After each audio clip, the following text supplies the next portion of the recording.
Well, let me be the first to say, let me be the first to say, LeBron going to Cleveland.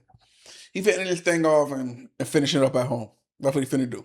LeBron is going to go to the Cleveland Cavaliers. Now, who's to say is he going to play? Is he going to go just to sign and just retire and say, you know what, man, y'all young boys got it, man, I'm going? Or is he going to go and see if he can make one more playoff run, which they were already a playoff team. They made a deep playoff run, and all they had was a missing piece. And their missing piece, I think, is a facilitator and somebody who can call the plays right and do that. LeBron is kind of like the missing piece for Cleveland, but we don't know if Mitchell's going to go for that because Mitchell might not go for that.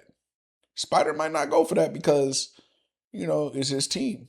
Even Harden had to play second fiddle to him, so he might have been like, "Nah, man, I think we can do it on our own. I don't think we need LeBron to do it." He might. He might. I'm not saying that might be his sentiment. I'm not saying that is his sentiments, but he might.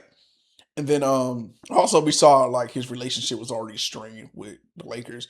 They're already moving on for him. They made him third option, and LeBron doesn't mind being third option. All he did while being a third option was like, hey, yo, sit it down, heal up Luca. You know what I'm saying? Do your thing. This team is yours next year.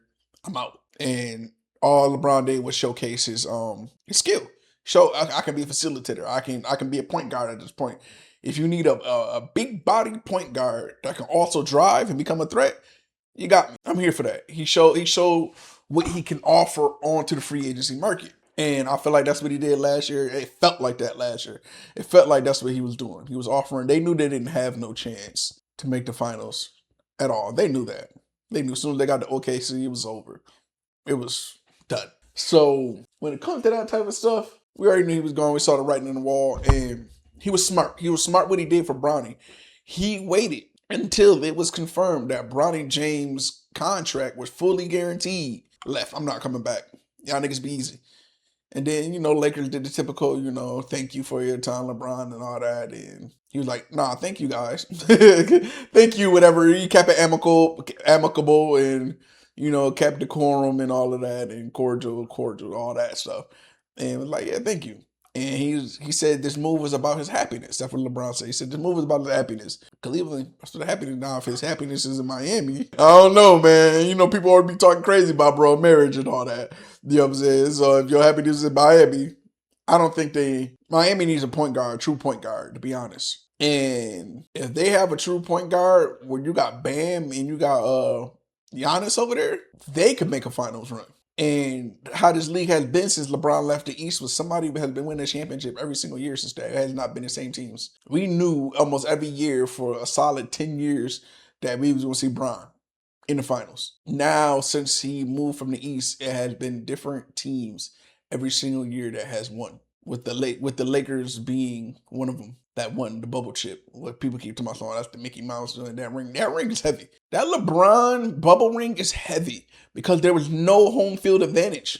I don't think y'all understand how big home field advantage is. I keep saying home field, home arena. You know what I'm saying? There was no home advantage whatsoever. There was no traveling. Because you got to think about the other team traveling to you, and they're coming from all the way across the country or whatever, and they got to come travel to you. Jet lag, time zones, hotel probably trash, all of that. And then they got to come home to you. There was none of that. It was straight up, hey, we leaving our rooms and about to go downstairs and go hoop. That was it. Everybody was fresh. And then I think they had like a month or 2 month in between playing. They had a crazy break between that. So everybody was fresh. Everybody was healed up from injuries. Nobody had to travel all crazy or any of that. That was the most purest form of basketball we were ever going to see ever. And they won that. To be honest, I think that was the hardest chip. Let me say that. To be honest, that bubble championship ring that the Lakers have won might be the hardest ring to win. No team had to travel. There was no home field advantage. Everyone was perfectly healthy due to the break. Before they got to the bubble, it was pure hoops. So many stars came out of that bubble because we found out certain people could play for real. Because there was no crowd, there was none of that. It was straight hooping. Me and you, who's better? And that's what we found out We found out Luka was really like that. We found out Bron, AD, they obviously because they won. Zach LaVine, we found out he was really like that. We found out like mad random people was like that. So yeah, hey, I feel like that's the heaviest ring. Like one of the other heavier rings is this Nick ring that just the weight of the shoulders that Brunson had to do as being a short. You can't be a 1A guy, all of that stuff, and him being short and small. He finally showed up, put the game away. He had a pretty heavy ring too. Dirk, with all the super teams was around, heavy ring. Who else got a heavy ring? Giannis, heavy ring. I don't feel like Jordan rings were that heavy. Yeah, let's talk about that. I don't feel like Jordan rings was that heavy. He didn't have to be the crazy amount of future Hall of Famers to go. He wasn't winning shit without pimping. He needed pimping. You know, I'm black, so it sounds like we're saying pimping. But it's pimping. If you want to, say it in proper vernacular English, which I was arguing with somebody about that. I like, yeah, there's a difference between AAV and AME. But they don't understand that. No, but they don't want to look at that. But regardless of the fact, yeah, he wasn't winning shit without pimping.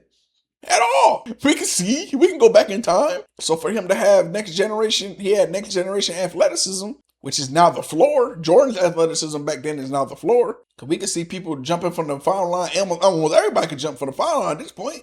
We seeing people like Matt McClung win the dunk contest. As it progresses, and then like LeBron. Now his skills is gonna end up being the floor. Now it's about the IQ. Who's gonna come in and have the smarter IQ? They said LeBron had one of the biggest, craziest, smartest IQs ever of basketball. Of how he would know people plays, know where you're going, knowing all of that. Like he had your playbook with him. He almost had a deflate gate. He almost had some Bill Belichick shit going on because he knew people plays and how much he studied film.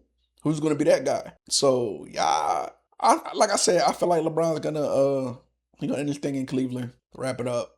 Even if he just go there and just, get a quick one-day signing and retire, we're fine with that. We thank you for what you have showed us at the game. We thank you. You know what I'm saying? You added so much to the game, made so many kids want to play, and you were actually one of the last hood babies to come out and be a real-life superstar and show that kids that come from nothing can be something and be one of the greatest. We thank you, LeBron. Y'all be easy. Catch you on the next one.